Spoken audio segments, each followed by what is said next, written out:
அனைவருக்கும் வணக்கம். சுபமாரிமுத்து திருப்பூரிலிருந்து இந்த பதிவு உங்களுக்காக. இந்த குடும்பம் பிரியாமல் இருப்பதற்கு எளிய பரிகாரத்தை இன்னைக்கு உங்களுக்கு நான் சொல்ல போகிறேன்.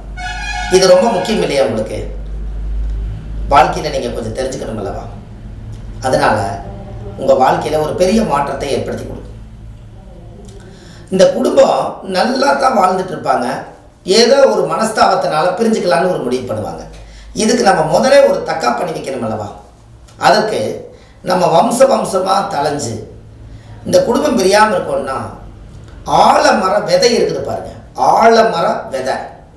அந்த விதை கொண்டு போய் சிவன் கோவில் பக்கத்தில், ஒரு அம்பாள் கோவில் பக்கத்தில் கொண்டு போய் அந்த ஆலமரத்தை விதையை கொண்டுட்டு போய் நல்ல நாள் பார்த்து, உங்களுடைய ஜென்ம நட்சத்திரம், நீங்கள் பிறந்த கிழமை, இந்த மாதிரி ஒரு நாள் பார்த்து அந்த ஆலமர விதை அல்லது நாற்று கொண்டு போய் ஒரு ஆலயத்தில் கொண்டு போய் நட்ட வச்சு, இந்த ஆள் போல் தலைச்சு ஆலமரமாக வேர் ஊனி திரும்பி திரும்பி ஆலமரத்தில் இருந்து விழுதுகள் எல்லாம் எப்படி படர்ந்து வாழுதோ அதுபோல் என்னுடைய குடும்பம் படர்ந்து வாழணும்னு சொல்லி நீங்கள் இந்த ஆலமர விதையை கொண்டு போய் கோவிலில் கொண்டு போய் நட்ட வச்சுட்டு வாங்க. அன்னையோட உங்களுக்கு பிரச்சனை சால்வ் ஆயிடும்.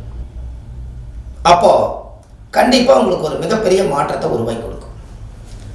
உங்களுக்கு இன்னொன்று தெரியுமா?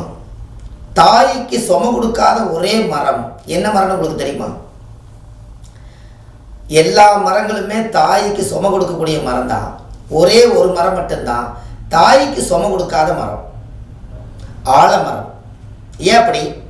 கொஞ்சம் பாருங்க, ஆலமரம் கொஞ்சம் தூரம் வளர்ந்து ஒரு 20 அடி மேலே போனதுக்கப்புறம் விழுதுகள் எல்லாம் கீழே அந்த அந்த மண் செவத்தில் ஆடி ஆடி அங்கே அந்த வேர் பிடிச்சி எல்லா பக்கமே வேர் பிடிச்சிக்கிட்டு இந்த மரம் மட்டும் சுமை இல்லாமல் இருக்கும். அப்போ ஆலமரம் மட்டும்தான் சுமை இல்லாத மரம். தாய்க்கு சுமை கொடுக்காத மரம் ஆலமரம். அது எவ்வளோ பெரிய விஷயம்னு பார்த்தீங்களா? இது மாதிரி எல்லாம் நீங்கள் வாழ்க்கையில் தெரிஞ்சுக்கணும். அப்போ நீங்கள் ஆலமரத்தை போய் சுற்றிட்டு வந்தால் நம்மளுக்கு குடும்பம் சந்தோஷ நிம்மதியாக வாழுங்கிறது உங்களுக்கு தெரியுதா? கண்டிப்பாக நடக்கும்.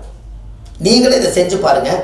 உங்கள் வாழ்க்கையிலே குடும்பம் எதுவும் பிரிவினை வராது, ரொம்ப நல்லா இருப்பீங்க என்று சொல்லி அடுத்த பதிவில் உங்களை சந்திக்கிறேன். சுபமாரிமுத்து. நன்றி, வணக்கம்.